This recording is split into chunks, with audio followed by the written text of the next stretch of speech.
All right, what's up? It's the Six Pack Podcast. We got Ghoulsby in the building today, and we're gonna drink some Shiner Bock and kick back and talk about music and beer and whatever we get into. That's usually how the podcast goes.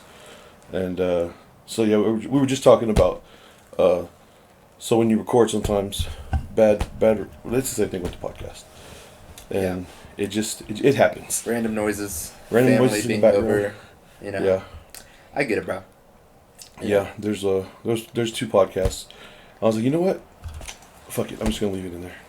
Yeah. And then I was like, I can't, dude, because like cutting and editing is not that hard, especially on an iPhone or any phone in general. Like they all have like a built-in app now, basically. But when you do that, you have to save the file. Yeah. So you take up 8 gigs of memory on your phone. No, yeah, I get it. Then you have to transfer that over. And it's Are you recording like in 4K? Oh, I have no idea. Or 1080p? Okay. No idea. It depends. Because like sometimes if you record in 4K, then it's like, like an hour video is going to be like 20 gigs. Yeah, it's not 4K then. Okay. But it might be 1080p. I don't know. I'm not a video dude or any of that kind of thing. I'm just kind of like... Yeah. I'm not really... I dabble in a bunch of stuff. I kind of have to know... Like, as far as music... Yeah. You kind of have to be, like, almost like a master of none. Sort of just, like, know a little bit about everything. Oh, yeah. For, because, like, I don't play piano, necessarily. Like, I would never play... But I had to learn it in order to, like, I guess, understand music production. Okay. And knowing piano is, like... If I could go back and start over again, I would learn piano. Over guitar. Yeah, I would like just become like a master of piano. Yeah. Because it's knowing that, I don't know, man. Everything works in terms of piano. Yeah. Like every like MIDI, even beyond that, like the guy that produced, Childish Gambino. Yeah. The guy who produces for him, he only plays piano, but he plays every instrument. He can do like an emulator through a piano. Oh. So like. I didn't know that was a thing. Dude, yeah. Like, he was showing, like, the bass line, like the, Redbone. Like, it has that, like, the... He's playing it on piano. It sounds like a bass, but he's just emulating it on piano. Nice. Yeah. I'm like, maybe I need to learn how to play the piano. Dude, I'm not musical at all, bro. I played piano in, like, 4th grade. Yeah. Had lessons and everything. Yeah. When I did a good job, the teacher gave me a candy bar. Like, that's how, like, I was like, all right. And I was a little hefty kid running around. Yeah. So I was like, candy bars, that's my thing. Let's do it. But yeah, like so I was saying, my buddy Kai performed last night. But before he's like, we're gonna go record at the studio. You want to go with us? And I was like, I'd never been to a studio before. And just being in there, I was like, that's your first time? Yeah. The studio? And I mean, there's a room, and then the engineer, Chico, the engineer, was outside, and he's just going through. He's like, all right, we record that part. Okay, split mid-verse. Okay, record the end. Okay, we're going to loop back. And then we're just going through it. And it's like, man, this is the process. Like, yeah, dude. They recorded a song in like 45 minutes. And then he starts mixing and mastering and changing stuff. Yeah. And I was just like, dang. So, I don't know. Just in my head, I thought I thought someone just went in there and just, boom, recorded and then it's over. But there's a whole process in it. No, I did too. Whenever I was like 13... I was like, man, like being in a band is easy. Like all you got to do is just like record guitar, record bass, record the drums, and record the vocals, and you're done. It's like no, dude. Production is like production is insane. But that's why like a lot of people have someone that does all their stuff, and then if you don't, then you kind of have to learn how to do that stuff yourself. Yeah, that's okay. So as far as like instruments go, guitar is my main instrument. I learned bass is easy. I'm sorry. I know everyone that like plays bass is super difficult. It's not, dude. It's at least if you know guitar, going to bass is pretty easy. Piano is pretty difficult. The hardest, vocals really hard for me. I was not like a natural singer. Yeah. Some people just naturally are amazing at singing. Yeah. I was not. I had to go to lessons. That's the only instrument that I've taken lessons for. But music production is the single hardest thing I've ever had to learn, like, in my life. Yeah, dude. It's wild. And, like, you don't even consider it necessarily. Whenever you're listening to music, you're like, oh, that guitar solo is super sick. I'm sure that guitar solo took forever to learn. Or, like, that bass line is super sick. but you're never like, oh, the production is amazing. This is like most normal, like average people who aren't, musicians are like, they never think, oh, the production is amazing.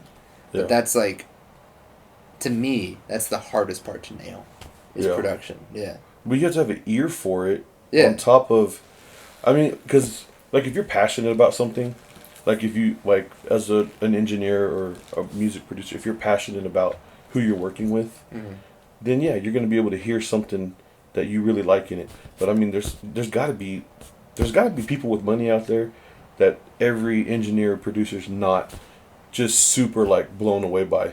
But also we have to pay bills, so we're going to work with whoever pays us. Yeah. But I mean, I guess a good engineer and a good producer can like elevate your music a lot, because you have someone else listening to it and they're like, oh, that doesn't sound good. And you kind of have to respect their opinion, because this is what they do. Yeah. And constructive criticism, I'm not the greatest with it. Yeah. I've been told multiple times, you don't really do anything on your podcast. I just talk. I'm like, that's what a podcast is. Yeah, that's sort of the point. Yeah, like what are they gonna do? Like I know there are some structured podcasts where they have like they do like an opening segment. Yeah. And every week they do an opening segment about something. Then they have like little segments throughout. And it's like, yeah, but that just doesn't feel like a conversation to me. That feels like a show. Yeah. Like I'm putting on a show or like a sitcom or something. Like so. Yeah, I get both sides of the argument. Like to me personally, my favorite podcasts are the ones that are just more conversational. Yeah. The ones that feel just more like a natural, someone that I'm interested in. Exactly. Talking. Yeah. You know. Well, that's the first podcast I ever saw that I actually continued to pay attention to and still do is Joe Rogan's, because he knows so many people. So I'm not gonna lie, I've never watched every single episode. I haven't. I've seen clips here and there of different people, and if I really like the clip, then I'm like, okay, I need to go find this so I can watch all of it. And it's like, if it's someone that I'm into, like, oh, Mike Tyson's on there, okay, I want to see it. Yeah. But if it's like some random doctor talking about something that I have no interest in, because he's had those dudes on there before, it's just like, I mean, I'm sure someone's into this. Someone wants to know about this topic. I just don't. No, yeah. So, I get what you mean. Those podcasts, like, I know NPR has, like, a very structured podcast. I'm just not, I just can't do it, dude. It just, like, it bores me to death. It sounds like a news program. Yeah, and it's like... And there's nothing wrong with news broadcasters. But it's fine, like, there's an audience for it, obviously. It's just not me. Like, that's not what I look for in a podcast, you know? Like, I'll get into some Alex Jones, because he gets into some wild theories about things. Yeah. And it's like, hold on, what if he's right, though? And then, I mean, like 90% of the time, he's just batshit crazy. But it'd be cool, like, oh, he was right the whole time. Yeah.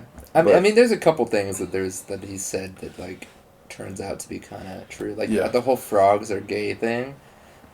There turned out to be some truth to that. Like, there's actually, there's some, like, research study that shows that the plastics in, like, a lot of modern food and modern stuff like that, they disrupt your endocrine system, and they make a male more feminized, which would be, yeah, that's getting into a whole other thing, but that's what I'm saying. But like, there's stuff like that. It's like, I want to hear about this a little bit, but I don't think I would listen to 2 hours for someone to talk about like that particular topic. It's just like, okay, so don't eat stuff that comes out of plastic. All right, cool. Yeah. And then it's like, well, what do I drink my Coke out of? It's hard though, dude. It's so tough. Yeah, I've been trying recently to like really like clean my diet, and apply like that. Like, don't eat plastic. Like, if there's anything that's like in a plastic container, try not to eat it or stuff like that. But it's just. Dude, but I mean, even you get raw meat, it's got like that cellophane plastic on top of it, inside of styrofoam, which they said styrofoam's also bad for you. You shouldn't drink drinks out of styrofoam cups, because the drink takes on part of the chemicals for the styrofoam. I was like, bro, where's all these years styrofoam? I know, yeah. It makes me think of Bolt. Styrofoam, my only weakness. But dude, it's like you just constantly. You literally have to have like an apple tree in your backyard, and like grow your own fruits and vegetables, and be rich. Yeah, true. And also because you also have to farm your own food, so now you can't work. And then I guess you'd have to... Or just buy, like if you're, like, super rich, you can just buy from the most expensive farm possible. Yeah. Get the most pure product. That's like I knew a buddy, him and his wife, and, like, I think it was 3 other couples, so it was four families. Mm-hmm. They would buy a cow together. Dude, I want to do that so bad. They would buy a whole cow and then have it quartered. Yeah. So you get... The 4 families would split the cost of the cow. Yeah. And it's like... In my head, I'm like, how much does this cost, though? Like... Dude, I've looked into it. I mean, how much is it? What's the range? So... 4 families. You said 4 families? Yeah. It's about $1,200 for a cow. So $300 a family. Yeah. But when you think about it, you're going to get ground beef out of it. Mm-hmm. You're going to get steaks. Yeah. You're going to get beef ribs. And it lasts for a while. You're going to get... I mean, you need a deep freezer in your garage or, like, in your back room at the house. Yeah. So you could fit a quarter of a cow in there. Yeah. And you're going to eat a lot of beef. Mm-hmm.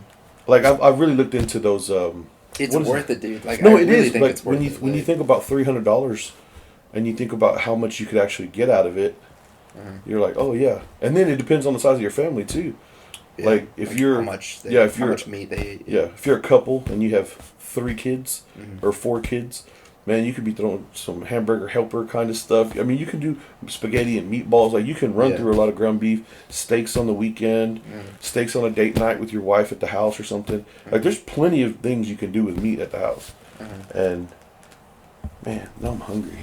Dude, I kind of am too. I didn't have lunch today, bro. I didn't either. Well, I had a cup of noodles. Nice. It was terrible.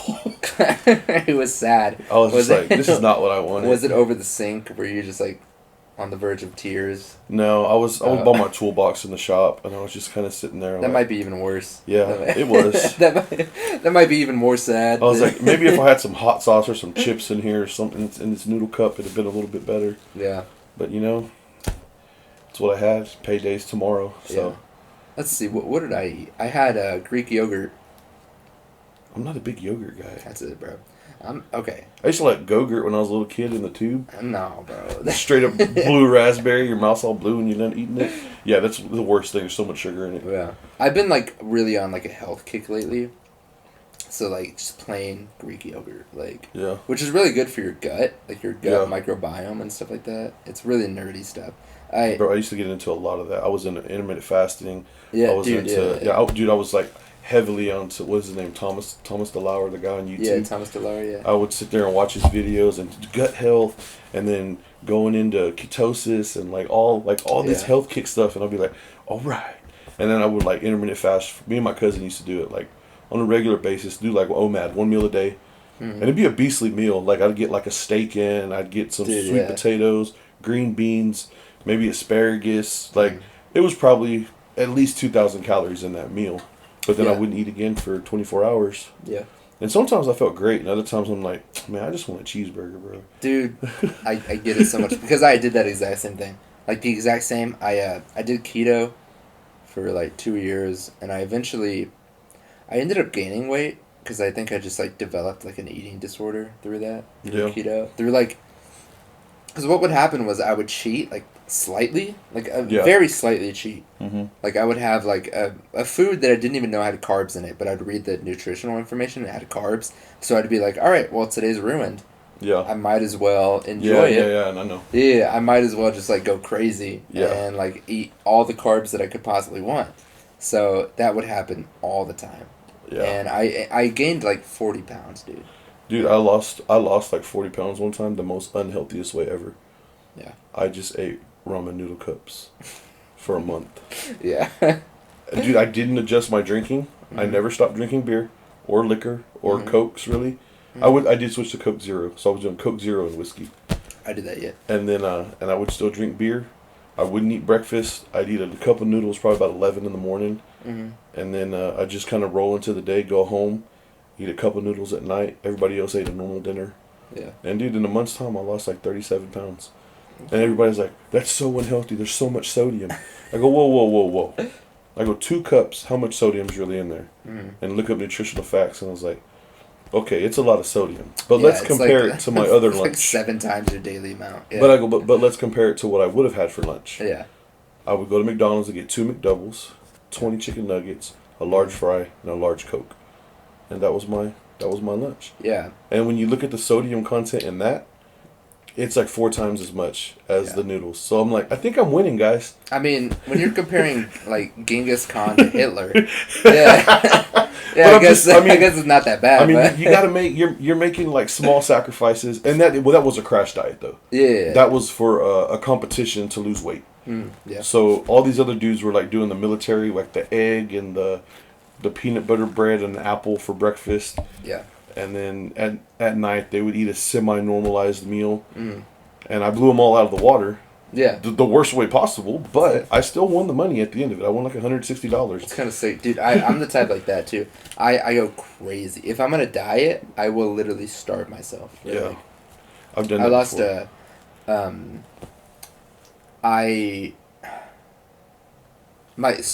I was in a relationship that was just like really kind of toxic, and I gained like 40 pounds throughout the relationship. Yeah. And then we broke up, and then I literally starved myself. I lost 40 pounds in like probably like 2 months. Yeah. And it was through that. It was through like crash diet, like hardcore, not really eating anything. I probably only ate fruit for like a good 2 months. Yeah. But sometimes your body needs a kickstart. Yeah, sometimes you need to be a little crazy. I used to do that master cleanse, like the 7-day thing, where you're drinking like lemonade with cayenne pepper and grave bead maple syrup. I'm gonna tell you right now, bro. Like that shit at the beginning, you're like, I could do this. On day 1, you're chill. Yeah. Day 2, all right, this maple syrup's starting to taste terrible. Yeah. It's the only sweetener you have. Yeah. And then you're like, okay. And then I went a little heavy on the cayenne one day. I was like, oh, heartburn, indigestion. And I did it for 7 days, and I think I lost like 12 pounds. But a lot of that is just like all the crap you have inside your intestines. A lot of the times water weight. Sometimes you see like, oh, I'm down 10 pounds. And it's no, like, you're not. You're not, yeah. Yeah. I did research into that too. They're talking about when should you weigh yourself and how should you calculate. They go weigh in the morning and weigh at night. And they do it every day for like 7 days. Whatever the in-between number is, you take like the median, and that's what your actual weight is. Yeah. Because throughout the night, your body is still using water, and then so your weight's going to be lighter in the morning. In the evening, all your food and everything. Yeah, I don't weigh myself anymore. I don't either. Because it's just like, man, it's just like, how do I feel? How do I look?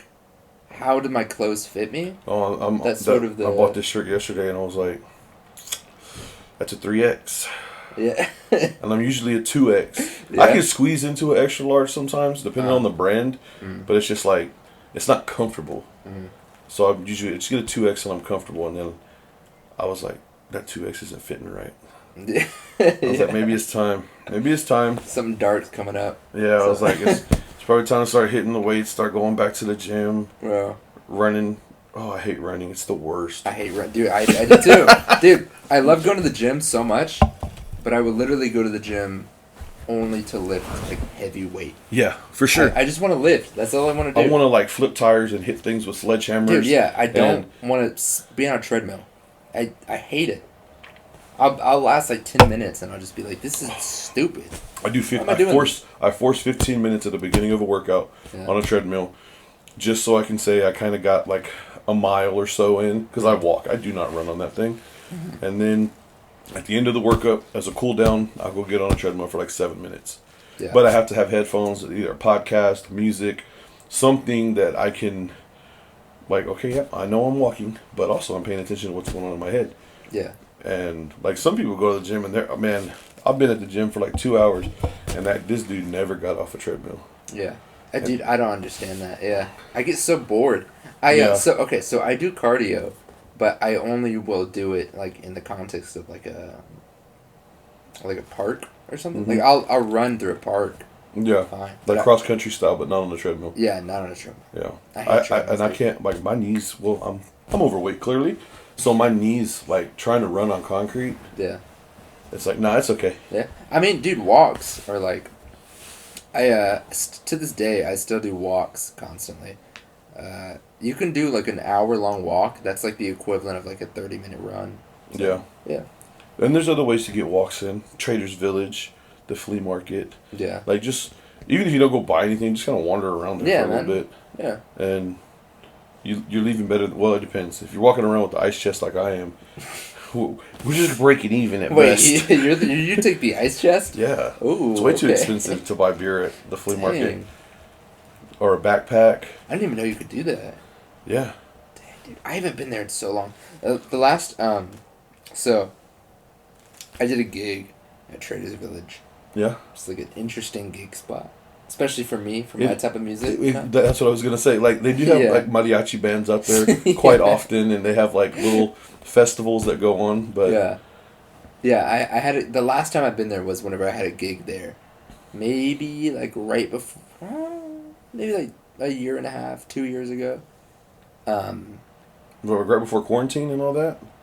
Or coming up after? I don't know. It might have been after. It might have been like... I don't think they ever shut Traders Village down. Yeah. We're just like, no, we still got to be open, guys. That might have been why I was there, because that was just, like, the only place I could play. Yeah.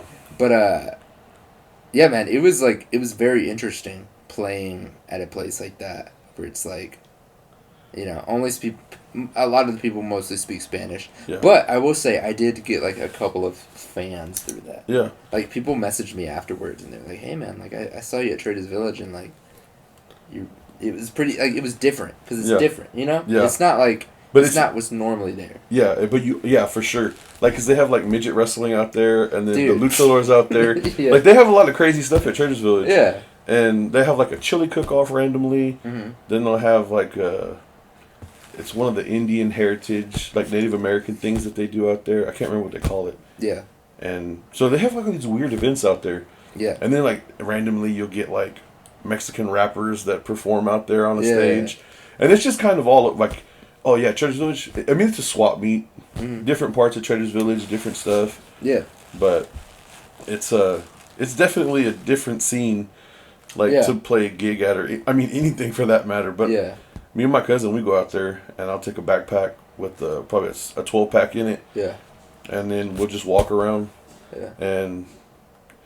Typically, we don't buy anything. I'll buy like sunglasses. I'll buy a couple pairs of sunglasses. I'll buy a T-shirt or a weird hat. Yeah. Never wear that hat. It's just sitting on a shelf at the house. And I'm like, it looked cool when I saw it. Mm-hmm. And then they got like a lot of vintage shops out there now. Yeah. There's just one dude. He does like $5 grabs, where he'll have like a twin size mattress bed sheet from the 90s with like 10 shirts in it for $10. And it's just you don't know what you're gonna get though. You're gonna get the bed sheet. You know what that's gonna look like. Yeah. But they got like a lot of those like vintage like wolf shirts that are like tie dye. I kind of rock with those, dude. And I'm just like, I just can't see myself wearing them. I kind of rock that. I have one that like my mom got me from like a thrift store. I rock that. That's a daily driver, dude. That's like all the time. But I just don't feel like that's my style. Yeah, like, yeah. It's just like, I mean, I get it. Could I throw on like some vintage like Nike stuff from the 90s in my size? Yeah, I would do that. Like old throwback like Super Bowl T-shirts or something. I was like, oh, I could probably pull that off. Yeah. But like when you come with the button down and like all spruced up, I'm like, I can't pull that off. I can pull off a suit like for an event. Yeah. But I cannot pull like button down shirts on. Like I look like I'm supposed to be part of not a mariachi band, but like a group of Mexican dudes. Nah, dude. No, okay. I honestly sort of felt that the other day. I had what I was gonna wear to the on Tuesday night. Mm-hmm. It was like a golden. I don't know. I got it from a thrift store, but it's like shiny golden. Yeah. Like button-up shirt. You can pull it off, bro. And I was like, I just kind of look like, I don't know, man. I look too stereotypical Mexican, like, like what you're saying. I look like I belong in like a mariachi band or something. Yeah, like my cousin. So I got my mullet right now, but my cousin was growing his out too. But his hair is perfectly straight. So he had like the mullet it was coming forward, and he had like an edge up and the fade on the side, and just straight on the back. And him and his girl, they had pictures made. Like, bro, I was like, why'd you make those pictures? He goes, because it was like the theme. I was like, bro, it looks like y'all just got here from Mexico. And y'all were like, someone take a picture of us. Yeah. And he's got like a cowboy hat on. and she's got her boots and he's got his boots, and they're dressed really nice. But he was like, that was just the theme, and his girl was like, yeah, we were walking to the point because they took a picture with Dallas in the background. Yeah. And he's like, his girl was like, this lady, she pulled over and she goes, is that your real hair? And he's like, yeah. And she's like, can't stop laughing. No, bro, no. And he was just like, he took the pictures and everything. Yeah. But he cut it off shortly thereafter. The pictures were done. I would go to home immediately. I would just like, I wouldn't even, that would have ruined my entire probably month. Yeah. If somebody like was laughing at me on the street, like... If someone took the time out of their day, is your hair real? Stop their car, to ask you a question. I can't stop laughing. Yeah, that would suck. That'd be the darkest moment of my life. Like, oh man, how did we get here today? This is not what I thought was going to happen today. In front of my girlfriend. Yeah. Are you kidding me? But yeah, no. I honestly, the mullet. I've been kind of rocking with the mullet a little bit. Oh. I've been I do like that this gets all goofy and curly back here, because if it was straight I would have cut it off by now. Yeah, I was gonna say I kind of wish like the back was curly, like a bit more wavy and curly. Because I have like strictly straight hair. Like, it just doesn't do anything, dude. Even if I like curl it myself, I literally like this right here. I had to curl this myself, and it's just straight. Like my dad has straight hair, my brother has straight hair, my mom has straight hair. Yeah. No one knows where this hair came from. Yeah. So, I'm just gonna keep rocking it. Maybe they have to. Your dad. Another beer, you good? I'm good right now. Okay. Yeah. I've got some shots. Alrighty. Yeah, man. What were we talking about? We were talking about Traders Village. Traders Village. Doing a gig there, and it was like being super awkward. I'll say this, in Fort Worth, the worst gig I've ever had was let me think. I played at a oh gosh, what is it called? Country club one time. Oh yeah? Yeah, dude. In front of a bunch of like older white women. And like nothing wrong with being white, but like an bunch of older women. Mm-hmm. And it was just like, it was so strange. Did they like it though? I guess so. I don't know. Did you get any fans off of that? I wish. It's just. I mean, because I've seen you play. Mm-hmm. I've only seen you play twice, like way back at Mass. Yeah.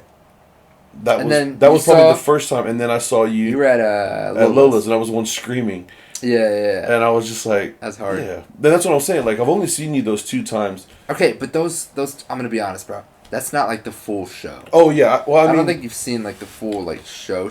Yeah. Because at Lola's it was fun. I really enjoyed that, but it was like my bassist who was there. His name is John. He's amazing. That was his first show he's ever played live for anybody. Yeah. In general, he's never been on a stage before in his life. Nice. It was the first time.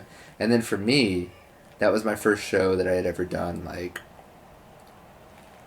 in a long time, but it was also the first show I'd ever done sober, and it was also the first show that I'd done without like a backing band, like a band behind me, you know? Okay. So it was kind of like awkward, and it was like scary. It was a 2-man band setup. It was a 2-man band setup. And it wasn't the full-fledged show. Yeah, it wasn't like the full, like straight up like Ghoulsby show. Yeah. But yeah, man. I mean, neither was the country club. The country club was just me. Yeah. It was like just me on an acoustic guitar. Yeah, but sometimes like I don't know, like for a lot of dudes, that's how you gotta have to get out there. Mm-hmm. And the only bands that I know that I can reference, they are like Red Dirt Country. Mm-hmm. But Eric Willis, he stays around here. He's from around here. Mm-hmm. But a lot of his early shows were like at places that are kind of like Rodeo Goat or like. What's the one they just moved out there to Camp Bowie? Magnolia? Well, they put Magnolia, but if you come closer in, it used to be the steakhouse. It's Fred's.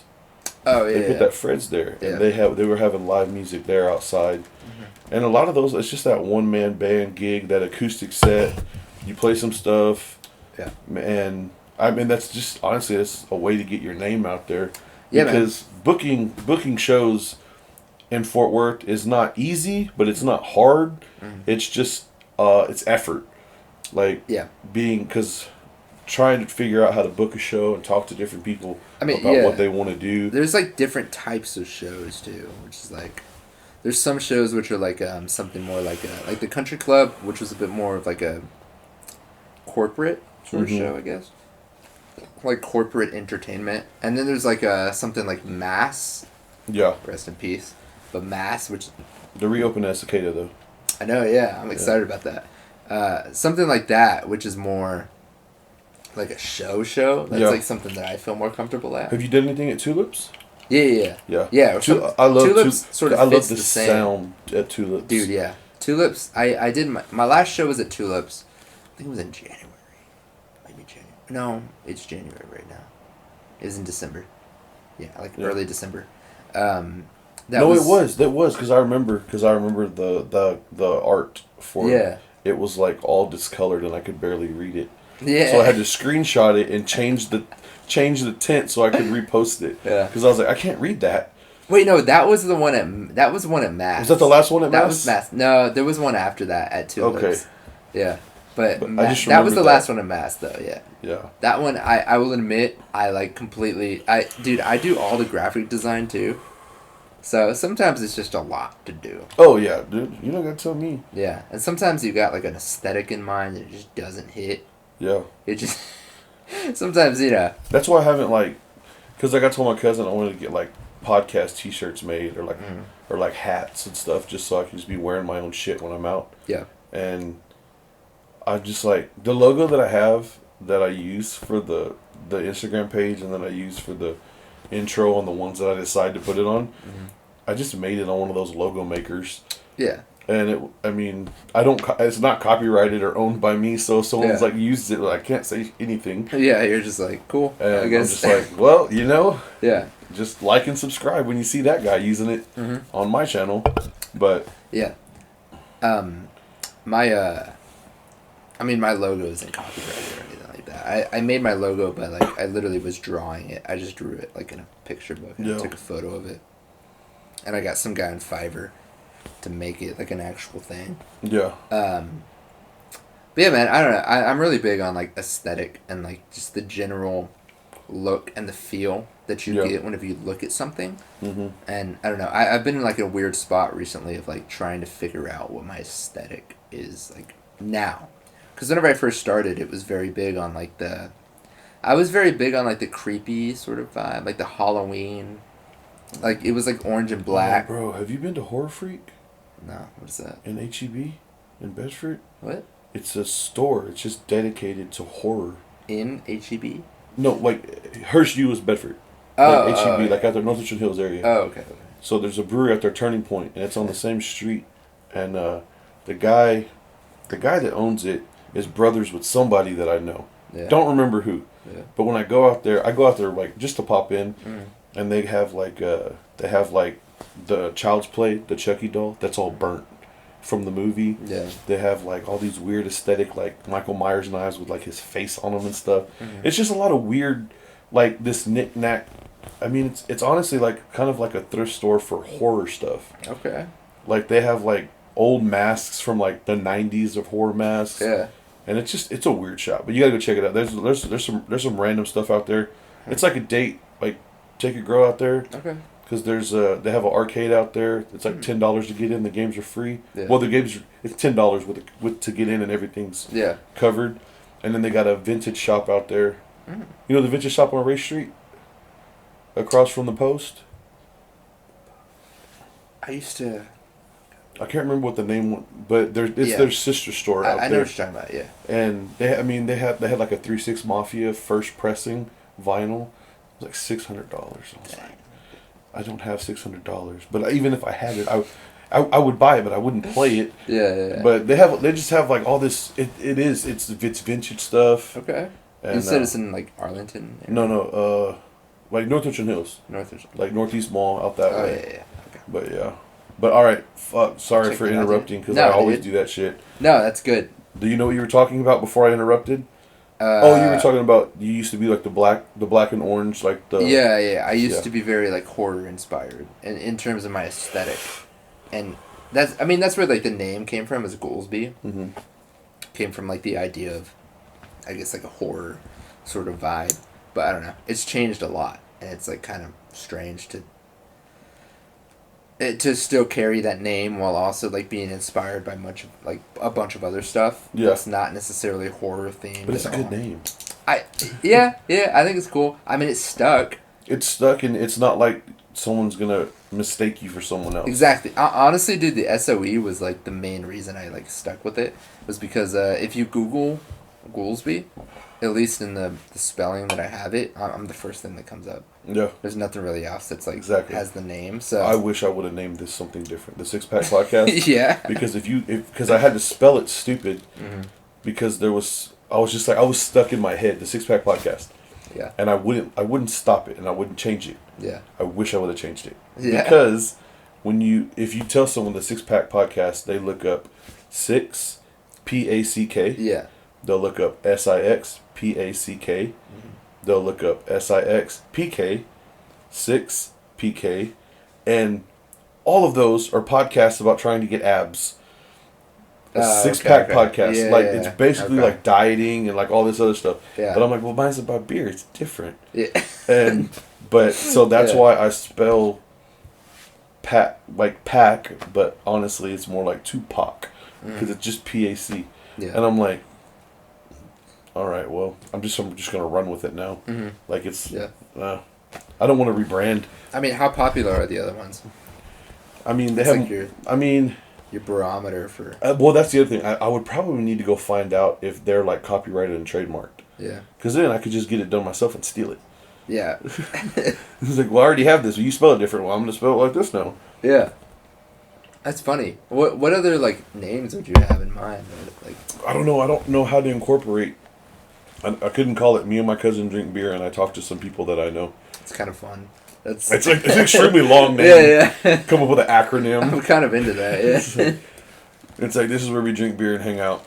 Podcast. Mm-hmm. It's like but yeah, honestly, like the only people that I've had on the podcast are all musical. Yeah. And it's just because it's the scene that I fell in with. Mm-hmm.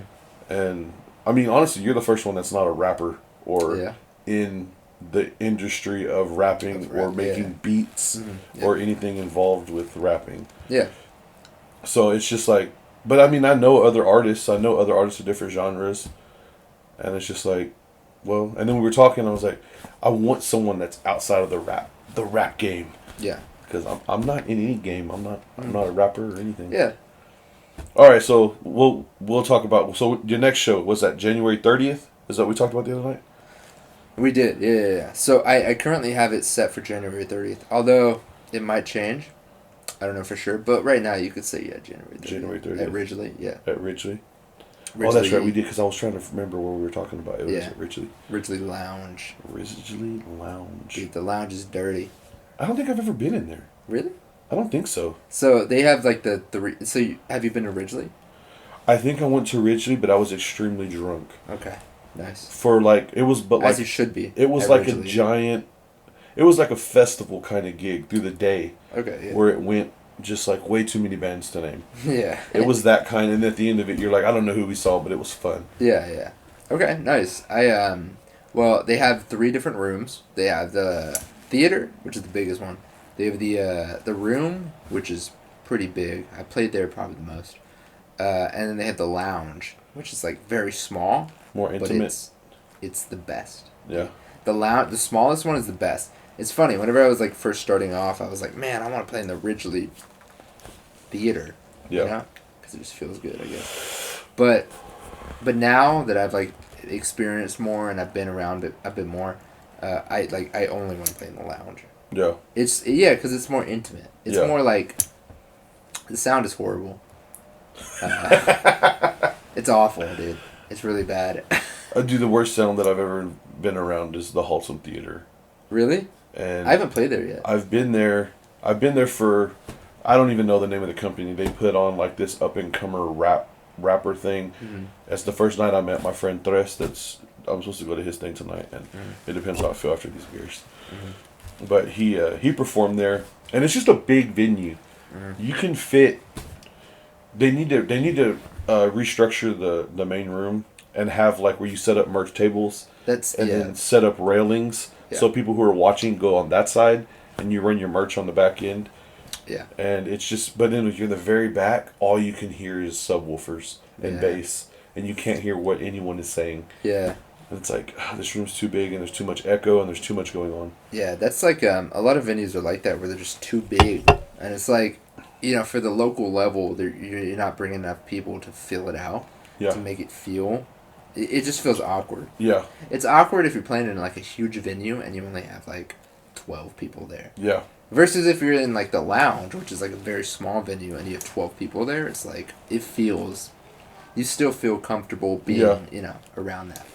That's like Tulip's. Tulip's sound system is actually an outdoor setup. Yeah. It's supposed to be like an outdoor concert setup. Yeah. And they shoved it in that little bitty room. Mm-hmm. And that's why it sounds so crisp. And then, like, it sounds really, really loud, like for a sound check in there. Yeah. But when you put bodies in the room, it kind of kills the echo. It muddles it, And it sounds really good. Mm-hmm. Dude, I love Tulips. Tulips is probably my new favorite venue. It was Mass, but I think Tulips is taking the spot now. Because, Mass is dead, but for the time being. Have you had the $2 beer there? No. It's just called cold beer.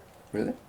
They won't tell you what it is. Really? It's like, I was like, I need a beer. What? How much is that? And I was like, $6 for a Shiner? Like, geez. Like, you want a cold beer? I was like, that's what I'm trying to get. And they're like, no, we have cold beer on that tap over there. Wow. And I'm like, well, what is it? They go, it's cold beer. I was like, well, how much is it? It's $2.50. I was like, how big's the glass? 16 ounce. Let's do it. I think I was buying people cold beers because like, you want a beer? Yeah, you want a beer? What kind is it? Cold beer. Yeah, come on. I need 4. Okay.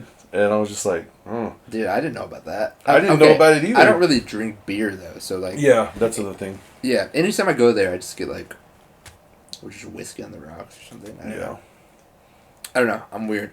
I'm weird about like, I guess like, staying in shape or whatever. I used to be. I don't know. I just felt like I just be much happier with a beer in my hand. Yeah. I'd rather have a 6-pack in my hand than on my stomach. Yeah. Maybe I'll get there one day. I doubt it, but we'll see. But I do like to be able to do some physical stuff. Like, if I like to be able to play with my kids. Mm-hmm. I like to be able to go play basketball. Yeah. Me and my cousins went and played basketball, and I was really hungover. Yeah. And I really came to life in that second game. That first game was hell, though. I was just like collapsed on the floor at the gym. Yeah. I don't want to do this no more, guys. Yeah. No. I need some coconut water or something. Coconut water? Is that like your... Is that the move? Sometimes it is. Yeah. I don't know what's in it, but it does help me feel better. Like that body armor stuff. Yeah. That sports drink. It has coconut water in it. This kid's just going to keep yelling over here. Man. It's all right, really seems mad. Bro, it's real. This is a real podcast. This is a real podcast with real noises in the background. Mm-hmm. But, new music, man? You working on some new stuff? Yeah, man. I've been, so my last song that I released, I don't know if you know of them. They're called Yokio. They're a DJ group. No. They're like kind of like electronic music and stuff like that. They're a DJ group from Fort Worth. Okay. And they produced the last song that I made. Yeah. And they're amazing. Sometimes you go to like a studio, and it's not necessarily like a skill thing, but sometimes it's just like people that like read your vision. They understand what you're going for. Exactly. Yeah. Yeah. And so I just felt like they really understood sort of what I was going for, and like it was like a really fun creative process working with them, versus other studios I've been to where it's just like come in, get the song done, get out, sort of thing. Yeah. They were much more like, we're going to sit here, we're going to work on it, we're going to talk about it, we're going to really get down to the bottom of like what you feel about what you want this song to be. Yeah. So I've been working with them a lot. Yeah. And so yeah, the next song, the demo is done, I think. The demo is like basically done. So I guess my creative process is I make the demo at my house in like my makeshift studio. And then I send them the demo, and then they sort of like take it, they tweak it, they give me ideas, and then I go to their studio and then record it, like the final version of it. Okay. Yeah. And they produce it, all that stuff. So, nice. we're in the phase right now for the next song of like the demo's done. I just gotta send it to them and go over there and finish it. All right. Yeah. It's fun. It's a fun process. It sounds really complicated. I mean, it doesn't sound really complicated, but at the same time, like, if I was going to write a song, I don't even know what I would talk about. Yeah. I don't know. I mean, yeah, I guess honestly, I have some stuff on my phone that I've written down before. Yeah. But it's a lot of stuff that I'm just like drunk and mad. And then I decided... Dude, that's the best stuff. I'm going to write something down. Dude, that's... Honestly, okay, so my mom hates whenever I say this. I hope my mom doesn't listen to this. But there's a quote by, I think it's Ernest Hemingway, and it's like, write drunk and edit sober. So whenever you're drunk is the best time to just get some, like, just dirty thoughts down. Dude, Dude, don't put that Hemingway said that and put that on merch. Put that on the front of a T-shirt. Dude, it's kind of hard, yeah. Write drunk, edit sober. Yeah, it's such a good quote. Like it's so simple. Just steal it. It's for yeah. Yes, dude. But for sure, like dude, that's an awesome quote to have. Yeah. And then just put your name on the bottom of it, like like I said it, like it's mine. I did say it. I technically those words came out of my mouth. I said it out loud. Yes, for sure. Yes, at one point. But no, yeah, that's been kind of my philosophy. Not as much recently, but... Yeah, but like I feel like... Well, because I've definitely had drinking problems before. Mm-hmm. But I feel like sometimes I just need to relax. Mm-hmm. That's why I started this podcast. Yeah. Back in the day, well, that was about 1.5 years ago now. When the first time me and my cousin recorded, we did it in the kitchen when nobody was here. Mm-hmm. I just at the round table... We kind of just sat there and started talking while we were drinking beer and talked about life, about just stuff that we were doing. Yeah. About anything he wanted to bring up, anything I wanted to bring up. But we kept it light, real lighthearted. And we were just sitting there drinking. We didn't go into like relationship problems. We didn't go into any of that kind of stuff. Yeah. And then now it's kind of taking the point where every time, oh, here it is. I'm going to bring it up again. Mental health. I always, every chance I get, I always try to bring up mental health. Yeah. Because I know where I was mentally. And this podcast kind of got me through a lot of that shit. Mm-hmm. And yeah, it's kind of like therapy in some sense. Yeah, I used to do voice memos of like just me talking to myself. Exactly. I do videos. Yeah. Of just me, like, it just feels good to let it out. Yeah. Just like, even if there's no solution, like I tell people this all the time. Like if you ever just need to talk about something, I'm not going to promise you that I'm going to give you a solution, but like if you just need to let it out, like, I'm there, you know.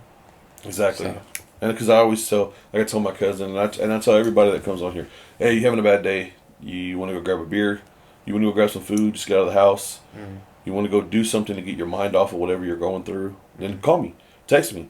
If I'm available to that day or the next day, we'll get something on the books because it goes back to that UFC fighter Paddy Pimblton. Yeah, when he said after that fight, he said mental health's a real thing. He goes, just call. He goes, I got a phone call and I was talking to a guy, said everything was going all right, and then I get a phone call a week and a half later, and they're planning his funeral because he killed himself. Yeah, dude. And he's just like, I mean, I can't say it the way Patty says it because I can't. Yeah. But basically, it's along those lines. Like, I'd much rather hear what's going on, drink a beer with you, just get it out. Yeah. I'd much rather do that and take time out of my day than to take time out of my day so I can watch you be buried. Yeah. Because I lose a friend, I lose someone in my life. Everyone loses you in their life. Yeah. And it's gonna hit me just as hard as whatever you were going through. Yeah. So I always make a cognizant effort because like for I don't know, being Hispanic and even my white side, like men don't talk. Mm-hmm. We don't when we're going through stuff. I drink.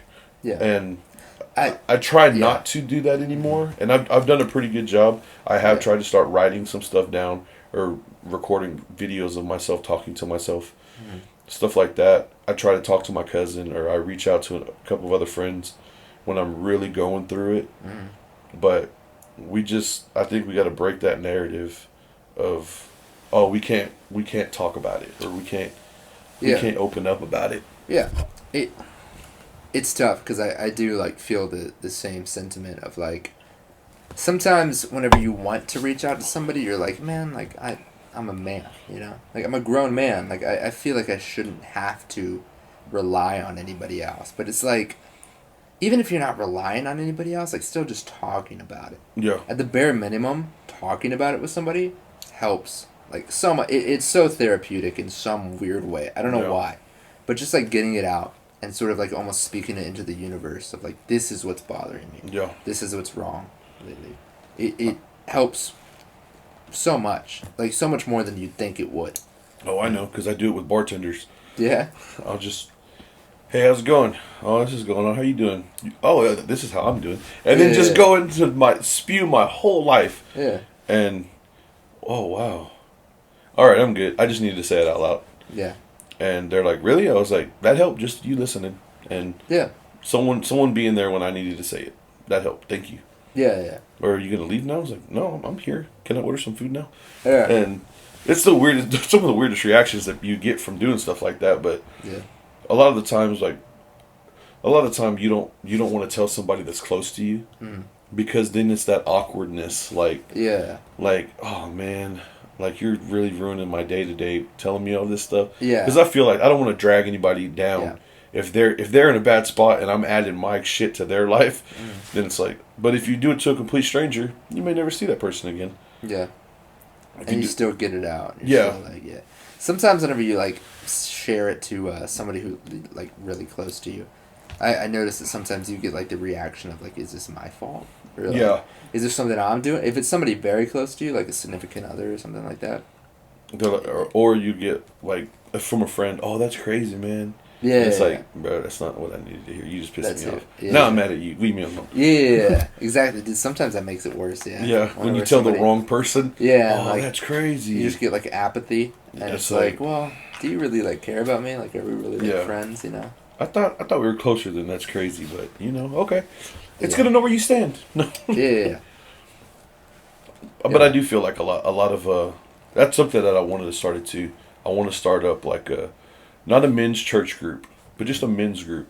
Yeah. Where like, hey guys, I told my cousin, think about the concept of, you know, sometimes you just feel lonely, or the guys you usually hang out with, they're just not out that day. So you're like, man, what am I going to do today? And you don't have any plans, but you don't want to just sit there at the house by yourself. Yeah. What if you had a group of 20 guys? Y'all were either like all friends on Instagram, or y'all all followed somebody, or y'all had a group text. I'm like, hey guys, I'm going to be in West Side. I'm going to go hit up the new Fred's, have a burger. If anybody's on that side of town, meet up with me. Yeah. And if you had 20 dudes that you could send that to, and 2 of them show up, dude, those could be some fucking epic nights. Dude, yeah. Like, oh, dude, we had a fucking great time the other night. You should do that, bro. And honestly, I've been, I've been I'd talking about it. I'm like, I told my cousin, he's like, what would we call it? And then he goes, bro, I was listening to a podcast. Someone stole your idea. And I was like, bro, that's not the point. Yeah. I'll be a part of their group. Yeah. I'm not trying to name the group or make this like great cult following like or anything. Or like it's just a group of dudes that maybe there's some guys that are athletic and we're like, oh, let's go play ultimate frisbee or something on a Saturday morning, or maybe we go fishing somewhere. Like, are y'all into fishing? Like, I'm really not, but I'll bring some beer and I'll hang out with y'all. Yeah. Oh, we got a cookout. Let's just cook out at the park, and just different stuff, because a lot of guys don't have friends. Like, I mean, yeah, it's just like a loneliness. Like. Yeah, for a long time in my life, I didn't really have like now, after separation from my wife and everything, I kind of just threw myself back out there, started meeting dudes, and that's how I got into interviewing people that I know on this, because of music and because of being at venues and breweries. And then now, like Monday night, I was at curfew with a friend. He's like, I'm pulling up. You coming? I'm like, yeah, I'll be there, Dank. Don't worry. And then we were there for like 2 hours, and then we left. And he's like, I'm going to Whataburger. I was like, I'm going to go eat pizza later. Yeah. And then like that's why pulling up Tuesday, just networking, talking to people. Yeah, man. Finding things that different. Like last night at being at, I mean it was a small show, but it is what it is. And then tonight they're talking about a hookah lounge, and I'm like, I'm not really into hookah, guys. Mm-hmm. But it's BYOB, so maybe I'm into hookah for a night. Yeah. And then another thing I have learned too is like maybe just go try some shit. Yeah, some exactly. stuff that you. I would never just be like, I'm going to a hookah lounge today. Yeah, same. But if some people I know they're going to be there, and they're like, you coming? I'm like, yeah, why not? I mean, I don't really got nothing else going on. Yeah. So, but yeah, man, I think that's something I'm going to start pushing.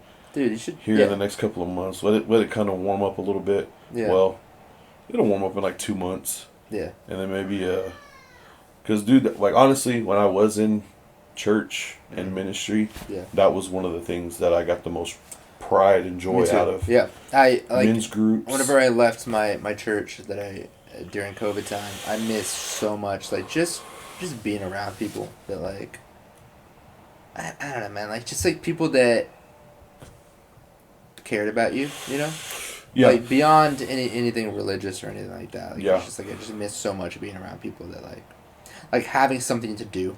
On Wednesdays or like Fridays, they like have like events or like Saturdays or whatever. We used to do Saturday morning men's meetings. Yeah. Or Friday nights. Yeah. So the Friday night ones, it would be like in like the church cafeteria or whatever. Mm-hmm. Somebody would get like Lisa's chicken and somebody else would get 2 or 3 pizzas, and we'd just sit back there and talk and hang out. Yeah. Somebody would tell about read scripture. Yeah. Anybody need prayer or anything? Y'all want to talk about anything y'all are going through? I want to do the same thing, but I want to remove God from the aspect because there's so many other dudes that need that same interaction. Yeah. That have religious a bad taste in their mouth from religion. Mm-hmm. Maybe they were raised in a religion that they didn't really like, or maybe they were put down in that religion. Yeah. They were told that they shouldn't be this way or they shouldn't dress a certain way. And it's like, well, let's remove that part of aspect. Like, hey, really come as you are. Yeah. Like, really, no one's gonna judge you. Yeah. Like, I've done some fucked up shit too, so let's do this. Yeah. Let's go grab some beers. Let's go grab some food. Yeah, man. Let's go bowling. I hate bowling, but I don't know why I hate bowling. I just feel like I was gonna ask. Yeah. I feel like bowling? I hate bowling because I hate waiting for everyone to go. Okay. No, I get that. Like I feel like, okay, guys, we need 10 lanes because we have 10 people playing. No, that is the worst part of bowling. Because you're just sitting there, and just then watching someone, and then you get caught up in TV or in a conversation. Like, hey, it's your turn. I'm. Yeah. Now it's my turn, huh? And okay, I get that. Yeah, I was gonna ask why are you a hater to bowling? I like bowling, and I think that's why. Like, I think bowling is a date night thing. Okay. You and your girl, you and my date, whoever that may be, whenever that does happen. Mm-hmm. Like, let's just go bowling together. You want to go in a group? No. I don't want to wait. Yeah. I don't want to share cheese fries and pizza with anyone. I just want to take turns. Take turns, back and forth. Yeah. And let's get this game over with as fast as possible, so I can beat you again. Uh-huh. But, I mean, and then I get it, bro. Yeah. Bowling sucks. When you're with a big group, a big group. Like I remember going bowling with like 10 people. Yeah, no. And it's like you can't even get a whole game. Get a different lane. Yeah. Get out of here. Let's split this up, guys. Yeah. We'll run brackets, and then the best plays the best at the last couple ones. But yeah, so did you just crack open another beer? I did. I did too. Sweet. Nice, dude. I don't think we're gonna finish these ones on camera. No. But yeah, man. So we talked about music. I mean, what else do you get into? Like personal hobbies, that kind of jam. What do you do? Yeah, dude. I'm a very like just curious person. I don't know. I'm into like a ton of stuff. I'm really into film lately. I've been into fashion lately. I've been into like fitness type stuff lately. Although I will say, I hurt my back really bad. The first day of 2021 or 2020. We're in 2023 now. My bad. Man, you really hurt it bad. 2 years ago, and it's still fucked up. That was probably when it started. But first day of 2023, I was taking a shower. So I already had back issues. Yeah. I'd gone to Colorado the week before New Year's. In Colorado, I was just really hard on it. And I was sleeping on couches and sleeping on the floor. Sometimes, man. My back was just not good. Yeah. And then I got back home. I took a shower. I sneezed. I'm not joking, dude. The sneeze was the worst sneeze I've ever had in my entire life. It rocked my entire back. It like sent like a shockwave down my spine. That just like similar. Yeah, I sneezed one time when I slept wrong, and I felt like my neck went. And I was like, oh, and it's just in my neck. And then for like 2 days, I couldn't even turn my head. Dude, yeah. I felt like, did I sneeze and break my neck slightly? Yeah. It was so scary, dude, because I was like, dude, why does it hurt like this? And then just trying to lift my head up. Oh, man, it was so bad. So, yeah, I know how that feels when you sneeze. Yeah. It's just a sneeze, and it took me out. It's so lame to say, dude. I was like, okay, so I was bedridden a day. There's a full day that I couldn't walk. I literally could not walk. Dude, that's intense. I was in bed. So, and here's the thing that happened, too. I sneezed, and, like, my back hurt really bad. It hurt my back really bad. And then I got out of the shower. I was able to walk. I was everything. But then I went to my bed, and I just laid in my bed because I was like, my back hurts really bad. I fell asleep. I woke up maybe like an hour later, and I wasn't able to walk. Oh, dude. Dude, it was the most terrifying thing. Yeah. I walked to this bed. How can I not walk now? Dude, I know. I was like, something very bad happened. So it was about 2 days where I was just bedridden. And then, luckily it got better. Yeah. Obviously. I'm walking now. I'm living life now. Hey, but that was like the start of 2023 for me. And, I haven't been able to like... 2023 this year or 2022? Dude, yeah, this is like a week ago. A week ago? Holy shit! I thought you were like recovered from like last... No, dude, this is like not that long ago. Oh man, we had one of those bad ice storms back in like, oh god, it had to be like 2014 or 15. Yeah. And I was living on Bryan Irvin in some apartments. Got snowed in, iced in, couldn't drive the car because there's a bunch of hills. Yeah. So we walked. Dude, I fell twice. I hit the back of my head when I fell once. And then I got to that Target parking lot on Bryan Irvin, and I slipped and I put my arm out. And when I did, I dislocated my arm. It shot out. And my uncle, my Theo David, he used to play soccer, and he's dislocated. His shoulder pops out. I don't know if it does it anymore, but because of taking hits on the soccer field. But he told me, he goes, if it popped out once, it'll pop out again. And I was like, huh? He goes, you put it back in, right? And I was like, yeah, like you told me when you said you would pop yours, you twist it and shove it up or push it into a wall as hard as you could, and it'll kind of snap back in. He goes, yeah, the doctor tells you not to do that because you'll like mess up ligaments and tendons and stuff. But it's that or $500 for the emergency room. Because a regular doctor doesn't take you in for a dislocated shoulder. Like, dude. So I put it back in, and it was sore for probably like 2 weeks. Yeah. And then I sneezed one time. I was laying in the bed like this. Dude, and I sneeze. I went, achoo! And it goes, I was like, ah! I was like, why? Dude, no. It is the worst feeling in the world to sneeze and your shoulder just like, oh. And then it happened to me a couple more times when I was working. I'm a mechanic, so I was working on cars. And I grabbed onto a car, like on the handle on the inside and on the door, and I went to pull up. And this arm completely just, it fell. And I was just there like, I'm going to fall. Dude. And I sucked it up and got up there, and I was like, oh, it's going to hurt. And it hasn't popped out in probably like 3 years now. Yeah. But that was a time span, about 5 years. It felt like it was doing it every couple of months. Dude, that's horrifying to me. Like, it's like I've broken bones before. I've never broken a bone in my body. Really? But the most painful thing that I've felt physically is dislocating my shoulder. Yeah.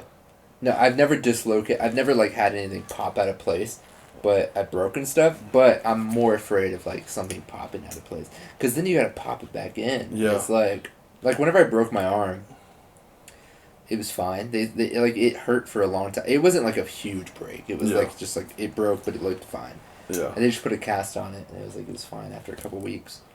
But like dislocating something and like having to pop it back into place. My oldest son, when he was little, he was at the water park. Yeah. And he was holding an adult's hand, holding my mom's hand, and then he didn't want to go where she was going, so he just let all his weight go. And they call it nursemaid elbow, so he dislocated his elbow. Dude. And like I'm at work and my mom calls me. She's like, "Hey, you need to come to the doctor's office right now." I go, "What doctor's? What happened?" She's like, "I'm here with the baby," and it was the only kid I had at the time. I was like, "What happened? Something's wrong with his elbow. He let all his weight go, and then I don't know if he broke his arm or I don't know what happened." And I went in there and the nurse is like, "Oh, he's got nursemaid's elbow." It's no big deal. Yeah. I was like, what does that mean? He dislocated his elbow. And I was like, so how do we fix this? She goes, come here, I'll show you. And I put my arm out, and she goes, you press right here. Press real hard. You're going to push down, and you're going to fling the arm up, and it's going to go whoosh, and snap right back in. And I was like, I'm supposed to do that to my kid? She's like, yeah. Do you want to do it? You want the doctor to do it? And I was like, I don't want to do that. I want the doctor to do it. Yeah, I'm not going to do it. And then she's like, well, I'll get the doctor here, and he'll do it. Would she give you the option? I know. I was like... And so the doctor did it, and then he was like this for like the next 6 hours. He wouldn't put any weight on it. I wouldn't either. He wouldn't try to move it, and then finally he got to where he was running around and he fell down, but he put his hands out and he caught himself and he was like this. He was like, oh, I'm good now, and then back to being a bad kid, doing all the normal stuff little kids do. Yeah. But yeah, dislocating stuff is not fun. That's scary, dude. Yeah. It scared me. And then like people get little kids, well, let me grab you by your arms and swing you around. Yeah. Man, I almost tackled like 4 or 5 people when he was a baby. Because they would try to do that to him. Yeah. I was like, stop! You don't know his medical conditions. Yeah. Like, he could dislocate his elbow right now. I thought that was like a normal thing you could do. I thought that was safe. Yeah. The whole time. I was just like, Dude. Pretty sure I did that as a kid. Dude, where was I at? I was at the smokestack over there kind of by past school. And this lady, she was a drunk white lady. I'm just going to say it. Okay. And she was throwing her baby in the air. Yeah. Like, you throw a baby, oh! Yeah. She dropped that baby. She dropped that baby. That baby comes down, and then she, like, kind of caught her, and then the little girl's just like, right in the gravel. What? And I was like, oh! And the little girl started screaming violently, and I'm like, she was there with, like, a group of people. Bro. And then she's, like, trying to explain what happened, and they're all like, no, we just watched what happened. You don't have to tell us. Like, we saw you drop her on her face. Was it her baby? Yeah, it was her kid. Okay, good. At least it's her baby. Okay, good. Yeah, no. Sorry, kid. If it was but at least it was your baby, mom. Yeah. Your mom dropped you on your face. Your mom is drunk, and she did that to you. Yeah. Yeah. So next time mommy's drinking, don't play with her. Yeah. She's someone else's baby, though, that's different. It's like a different type of awful. I got dropped on my head as a kid by, like, my sister's friend. That's worse. I know, yeah. That it wasn't a family member. It was like, it was my sister's friend. Yeah, my sister's like 12 years older than me, so. Okay.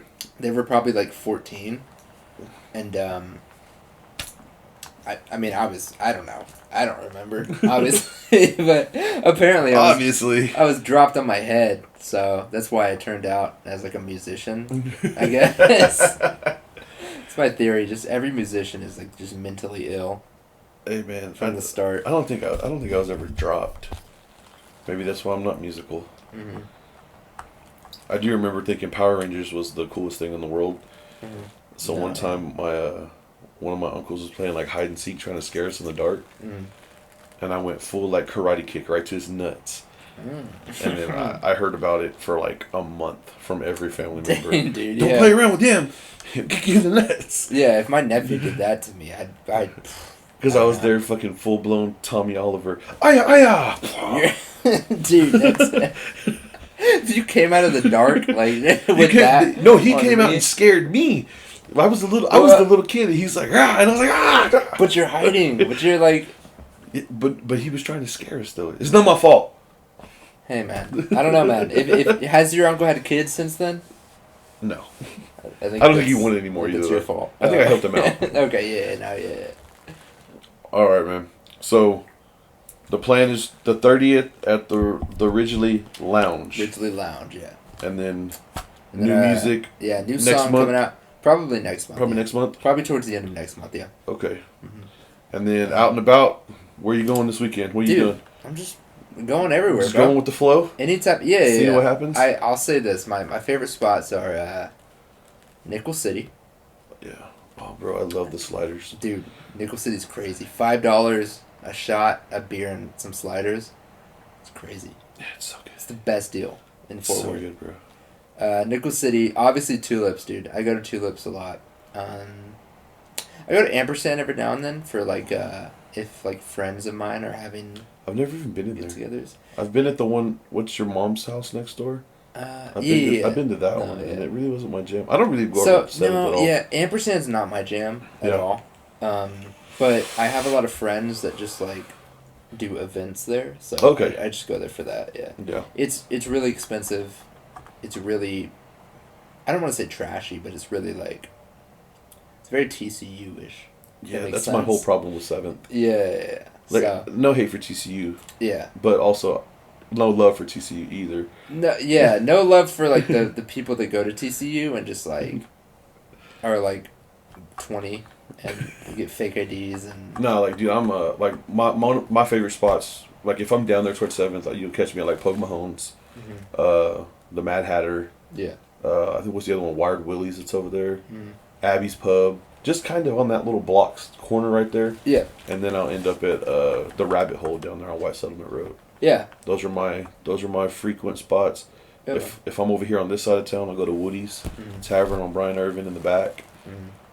I'll get down with some guitars and Cadillacs occasionally, but not very often. I've never been there.